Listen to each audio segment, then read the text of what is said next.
NR മധു കേസരിയുടെ chief എഡിറ്ററാണ്. Kesari എന്ന് പറഞ്ഞാൽ സംഘപരിവാറിൻ്റെ മുഖപത്രമായ കേസരിയുടെ ചീഫ് എഡിറ്റർ. മൂപ്പർക്ക് ഇപ്പോൾ ഷവർമ്മനോട് ഭയങ്കര വെറുപ്പാണ്. അതായത് ഷവർമ്മ കഴിച്ചിട്ട് വർമ്മ മരിച്ചു, മുഹമ്മദ് ആയിഷയൊന്നും മരിച്ചിട്ടില്ല. അങ്ങനത്തെ ഒരു പ്രസംഗം ഇന്നലെ സോഷ്യൽ മീഡിയ വാർത്താമാധ്യമങ്ങളൊക്കെ റിപ്പോർട്ട് ചെയ്തു. രാത്രി നമ്മളത് കണ്ടത്. അപ്പം ഞാൻ ആലോചിച്ച് പോവുകയാണ്, ഇങ്ങനെ ഒരു പ്രശ്നം മധുവിനോ അല്ലെങ്കിൽ ഈ പറയുന്ന സംഘികൾക്കോ തോന്നുന്നുണ്ടെങ്കിൽ പേര് മാറ്റാന്നല്ലേ, അല്ലെങ്കിൽ നിങ്ങൾ ഷവർമ്മ തിന്നാൻ നിൽക്കരുത്. കാരണം ഷവർമ്മ തിന്ന് ഷവർമ്മ സെലക്റ്റീവായി കൊല്ലുന്നുണ്ട് എന്നുണ്ടെങ്കിൽ ആലോചിച്ച് നോക്കി, അതൊരു പ്രശ്നമല്ലേ. മൂപ്പര് പറയാണ് മുഹമ്മദിനും ആയിഷക്കൊന്നും ഒരു കുഴപ്പം വരുന്നില്ല, മരിക്കുന്നത് വർമ്മമാരാണ്. അപ്പോൾ മൂപ്പര് ഉന്നത കുലത്തിനെ പിടിച്ചിക്കണ്, മൂപ്പർക്ക് വേദന അതിലാണ്. കൂട്ടത്തിൽ മൂപ്പര് അതിൻ്റെ മുന്നൊരു കാര്യം പറഞ്ഞു, വേടണ്ടല്ലേ നമ്മളെ റാപ്പ് ഗായകൻ, ഇപ്പോൾ കേസൊക്കെ ആയ. അപ്പോൾ മൂപ്പര് പാട്ടിനെ കുറിച്ചിട്ട് ജാതീയപരമായ വലിയ കലാപം സൃഷ്ടിക്കുന്നു. അപ്പം ഞാൻ ആലോചിച്ച് പോയത്, എന്താ ഇപ്പോൾ വേടൻ ജാതീയപരമായ വലിയ കലാപം സൃഷ്ടിച്ചത് എന്ന് ആലോചിച്ച് നോക്കുമ്പോൾ മധുവിന് പറ്റൂല. കാരണം മധുവിനെ സംബന്ധിച്ചിടത്തോളം നമ്മളെപ്പോഴും പറയലുണ്ട്, ഈ ജാതീയപരമായൊരു മേൽക്കോയ്മ ഇവിടെ വരണം. അതിലേക്കാണല്ലോ സമ്പൂർണ്ണ ഹിന്ദുത്വ. ഞാൻ ഹിന്ദുത്വ എന്ന് തന്നെ പറയാനുള്ളൊരു കാരണം എന്താണെന്നറിയോ? ഹിന്ദുത്വ രണ്ടും നല്ല മാറ്റമുണ്ട്. ഹിന്ദുത്വ എന്ന് പറയുന്നത് മേൽജാതിക്കാരൻ കീഴ്ജാതിക്കാരൻ, നമ്മൾ പുസ്തകത്തിൽ പഠിച്ച തൊട്ട് തീണ്ടിക്കൂടായ്മ, വടവരമ്പത്തൂടെ അങ്ങനെ പോകുമ്പോൾ വലിയ ആൾക്കാരിങ്ങനെ വരുമ്പോൾ ഇറങ്ങി നിൽക്കുക എന്ന് തുടങ്ങിയ വലിയ ഫ്യൂഡൽ മാടമ്പി വ്യവസ്ഥിതിയെ കുറിച്ച് നമ്മൾ പഠിച്ചിട്ടുണ്ടല്ലോ.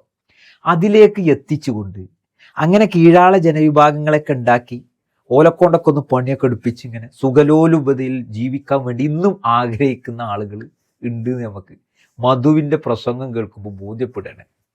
അല്ലെങ്കിൽ വേടനെതിരെ ഇയാൾ എന്തിനാ അങ്ങനെ പറയേണ്ട ഒരു ആവശ്യം?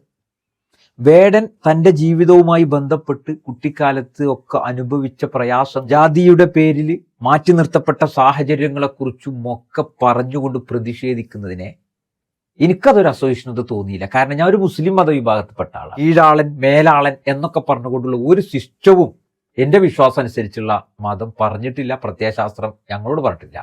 അതിനെ പാടെ നിരുത്സാഹപ്പെടുത്തി. അപ്പോൾ അങ്ങനെയുള്ള അനുഭവങ്ങളിലൂടെ വന്ന വേടൻ തൻ്റെ ദുരനുഭവത്തെയും പ്രതിഷേധങ്ങളെയും രാജ്യത്ത് നടമാടിക്കൊണ്ടിരിക്കുന്ന പ്രശ്നങ്ങളെക്കുറിച്ചും ഒക്കെ പാടി പൊതുസമൂഹത്തിൻ്റെ മുമ്പിൽ ഒരു പ്രതിഷേധ ധ്വനിയായി മാറിയ സാഹചര്യത്തിൽ എന്തുകൊണ്ടാണ് NR മധുവിനെ പോലെയുള്ള സംഘപരിവാറിൻ്റെ മുഖപത്രമായ കേസരിയുടെ എഡിറ്റർക്ക് വലിയ രീതിയിലുള്ള വിയോജിപ്പ്, എടങ്ങേറ്, മനപ്രയാസം തോന്നാൻ കാരണം എന്താണെന്ന് ചോദിച്ചു കഴിഞ്ഞാൽ ഇവരുടെയൊക്കെ ഉള്ളിൽ ഒരൊറ്റ കാര്യമുള്ളൂ, വിഭാഗീയത. അത് സ്വന്തം മതത്തിൽപ്പെട്ട ആളുകളെ കീഴാളനായി നിലനിർത്താനുള്ള ഒരു കാര്യത്തെ അവർ ആഗ്രഹിക്കുന്നു. അതേപോലെ തന്നെ ഭക്ഷണത്തിൽ പോലും വർഗീയത കണ്ടുകൊണ്ട് അദ്ദേഹം പറയുന്നുണ്ട്, ആ പ്രസംഗത്തിൽ പറയാണ്, ഞാൻ ആ പ്രസംഗം കാണിക്കണില്ല, അദ്ദേഹം പ്രസംഗത്തിൽ പറയാണ്, ഇപ്പോഴത്തെ രാത്രികാലത്തെ ഭക്ഷണത്തിന്റെ പേര് പോലും അറിയില്ല എന്നാണ്. അതറിയണമെങ്കിൽ അത് ഇടക്കിടക്ക് പോയി ഒന്ന് കഴിക്കണ്ടേ? അപ്പോഴല്ലേ ഷവർമ്മ, ഷവായ, മന്തി, അൽഫഹം, മൽഹൂത്ത് ഇതൊക്കെ നമുക്ക് മനസ്സിലാക്കാൻ സാധിക്കുള്ളൂ. ധാരാളം ഭക്ഷണങ്ങളുണ്ട്.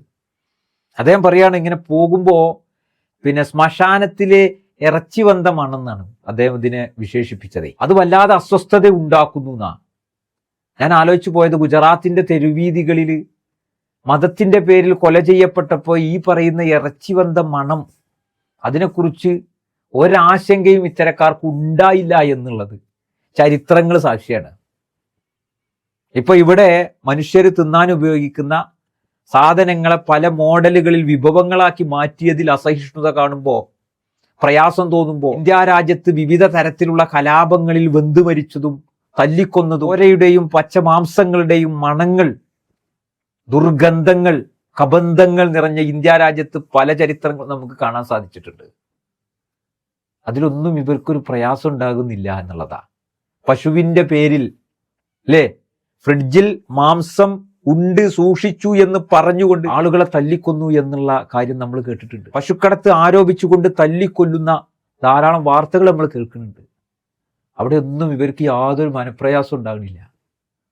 ആലോചിച്ച് നോക്കൂ നിങ്ങൾ. ഇവിടെ ആളുകൾ ഹൈന്ദവനെന്നോ ക്രൈസ്തവനെന്നോ മുസൽമാനെന്നോ വ്യത്യാസമില്ലാതെ മതമുള്ളവനും ഇല്ലാത്തവനും ഒക്കെ ഇരുന്ന് രാത്രി ഭക്ഷണം കഴിക്കുന്ന ആ ഭക്ഷണത്തിന്റെ ആ കാര്യത്തിലുള്ള പേരിൽ പോലും വർഗീയത വിഭാഗീയത കാണുക എന്ന് പറഞ്ഞു കഴിഞ്ഞാൽ അത് ഇവരെ ഒരു സ്വഭാവം അങ്ങനെയാണ്. അതാണ് ഭക്ഷണത്തിലെ വിഭാഗീയത.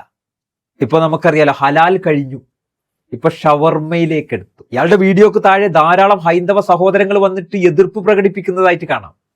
കാരണം അവരൊക്കെ കഴിക്കുന്നതാണ്. കൂട്ടത്തിൽ ഇയാൾ പറയാണ് മാംസം കഴിക്കരുത് എന്ന് ഞാൻ പറയുന്നില്ല. അതൊരു മുൻകൂർ ജാമ്യം കൂടിയാണ്. അപ്പോൾ നമുക്കറിയാലോ, ജയറാമും ശ്രീനിവാസനും തിലകനൊക്കെ ഉള്ള ഒരു സിനിമ ഉണ്ടല്ലോ, സന്ദേശം.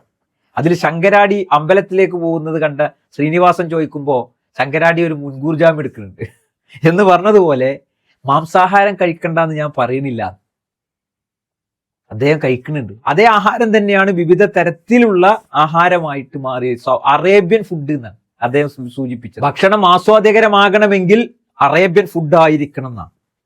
കാരണം അറേബ്യൻ ഫുഡുകൾക്ക് ചില പ്രത്യേകതകളുണ്ട്. നോക്കൂ, ഇയാൾ പറയുന്ന കാര്യം നമ്മൾ പരിശോധിക്കുമ്പോൾ സൗദി അറേബ്യയിൽ ദിനം പ്രതി ഇങ്ങനെ ഭക്ഷണം കഴിച്ച് മരണം നടക്കണ്ടേ? അല്ലെ, നോക്കൂ, എത്ര രാജ്യങ്ങളിൽ ജോലി ചെയ്യുന്ന ഹൈന്ദവ സഹോദരങ്ങളുണ്ട്, എത്ര GCC രാജ്യങ്ങളുണ്ട്, അറേബ്യൻ രാജ്യങ്ങളുണ്ട്. അവിടെയൊക്കെ വിവിധ തരത്തിലുള്ള ഭക്ഷണങ്ങളുണ്ട്. ആ ഭക്ഷണം കഴിച്ചിട്ട് ദിനം പ്രതി അവിടെ മരണങ്ങൾ സംഭവിക്കണ്ടേ? അതില്ല. പിന്നെ ഇവരൊക്കെ പറഞ്ഞു വെക്കുന്നത് എന്താണ്? ഷവർമ്മ കഴിച്ചിട്ട് മരിക്കുന്നു. ഷവർമ്മ കഴിച്ച് അതിൽ റൊട്ടിയിൽ പൂപ്പൽ വന്നും മറ്റുള്ള കാര്യങ്ങളൊക്കെ ആയിട്ട് മരണങ്ങൾ നടന്നിട്ടുണ്ട്, ശരിയാണ്. പക്ഷെ അതൊരു ജാതിയോ മതം തിരിച്ചോ മരണങ്ങളല്ല. ഫുഡ് പോയിസൺ, അത് ഷവർമ്മ അല്ലെങ്കിൽ മറ്റെന്തെങ്കിലും ഒക്കെ കഴിച്ചിട്ട് മരണങ്ങൾ സംഭവിച്ചിട്ടുണ്ട്. ഞാൻ അതൊക്കെ ഇന്നലെ സെർച്ച് ചെയ്ത് നോക്കി. നോക്കൂ, ഇവിടെയൊക്കെ ഒറ്റ ലക്ഷ്യമുള്ളൂ: ഭക്ഷണത്തിന്റെ പേരിൽ വിഭാഗീയത, വസ്ത്രത്തിന്റെ പേരിൽ വിഭാഗീയത, എഴുതിയതിന്, പറഞ്ഞതിന്, പ്രണയിച്ചതിന് എല്ലാത്തിനും വിഭാഗീയത, വർഗീയത, ചേരിതിരിവ്, ഇതിലൂടെ രാഷ്ട്രീയ മുന്നേറ്റം. ഇത് മാത്രമാണ് ഇത്തരക്കാരുടെ ലക്ഷ്യം. അത് തിരിച്ചറിയുക എന്നുള്ളതാണ്. അല്ലാതെ നിങ്ങളൊന്ന് ആലോചിച്ച് നോക്കൂ, ഒരു ഭക്ഷണം മതം തിരഞ്ഞു കൊല്ലൂ. എന്താ ഇവരൊക്കെ പ്രസംഗിച്ചു കൊണ്ടിരിക്കുന്നത്? മുഹമ്മദിനും ആയിഷക്കും മരണം സംഭവിക്കണില്ല, എന്നാൽ വർമ്മക്ക് സംഭവിക്കുന്നു, തോമസിന് സംഭവിക്കുന്നില്ല എന്നൊക്കെ പറഞ്ഞു. നിങ്ങളൊന്ന് ആലോചിച്ച് നോക്കൂ, ഇവരുടെയൊക്കെ കാഴ്ചപ്പാട് പോകുന്ന ലെവൽ. ഏതായാലും ഇങ്ങനെയുള്ള ആളുകൾ കൂടി നമുക്ക് ചുറ്റുമുണ്ട്, ഇങ്ങനെയുള്ള മധുമാർ നമുക്ക് ചുറ്റുമുണ്ട് എന്ന് മനസ്സിലാക്കിക്കൊണ്ട് മുന്നോട്ട് പോവുക. ജാഗ്രതയോടുകൂടി കാര്യങ്ങളെ സൂക്ഷ്മമായി മനസ്സിലാക്കി മുന്നോട്ട് പോകാൻ നമുക്ക് എല്ലാവർക്കും കഴിയട്ടെ എന്ന് ആത്മാർത്ഥമായി ആഗ്രഹിച്ചുകൊണ്ട് നിർത്തുന്നു. നന്ദി.